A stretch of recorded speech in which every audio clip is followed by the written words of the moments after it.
Hi YouTube. A new video segment, a new style of filming for my channel.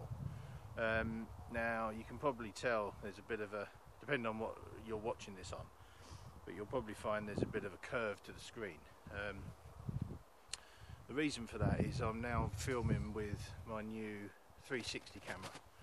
It's the Samsung Gear 360 from 2016. They brought out a subsequent model, which is the 2017. But all the reviews that I looked at from kind of people that are really into it basically said that the older model was the better one. I prefer the older one purely because it has a detachable tripod, which makes the camera itself just look like a ball, like a small baseball. Its build quality is exceptional. It's really well made, and yeah, it's just an awesome bit of kit. Now, if you're watching this on a PC, if you take your mouse and then just click on the screen, if you're not familiar with this, by the way, click on the screen and just drag, and you'll be able to spin around in any direction and see what's around me. There's also, should be top left corner, a small disc with arrows or something on it, which you can change direction with that.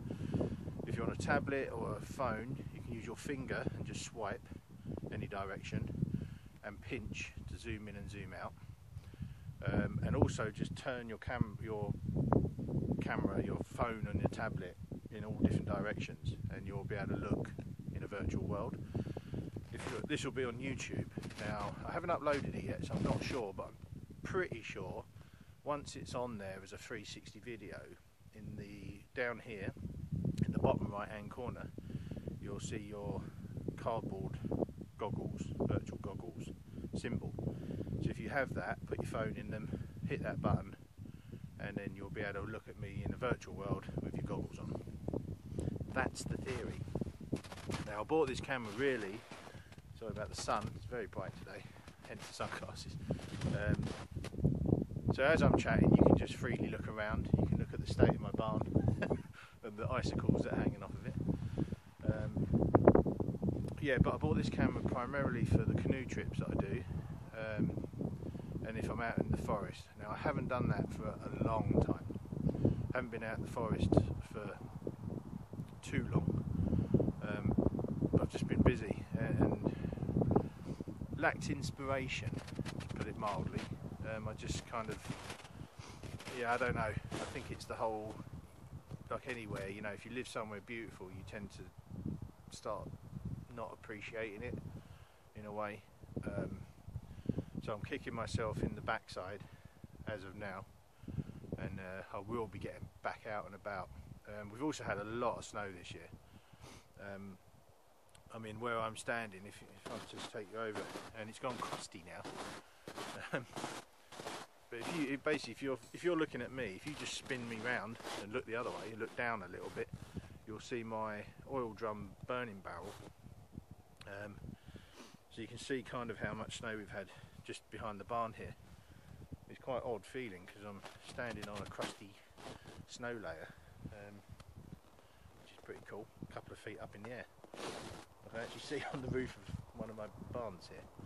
Now, the river is just over behind you, so if you, once again, don't bother watching me unless you particularly want to, but look around, and you'll kind of see where I live. It'll give you an idea of the environment that I live in. You might be able to pick up some traffic noise just behind me on the other side of the river, and up the hill a little bit, a few hundred metres, is the Route 62, which travels from Karlstad, which is our big city down south, up north a little way.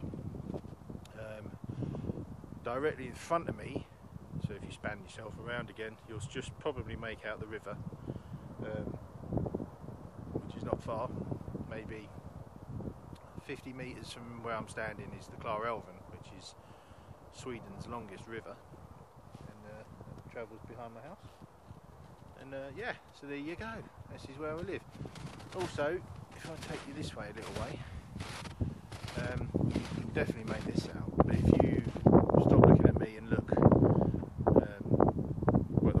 facing, you'll see a very open patch on top of the hill, and that's where the fire this summer was.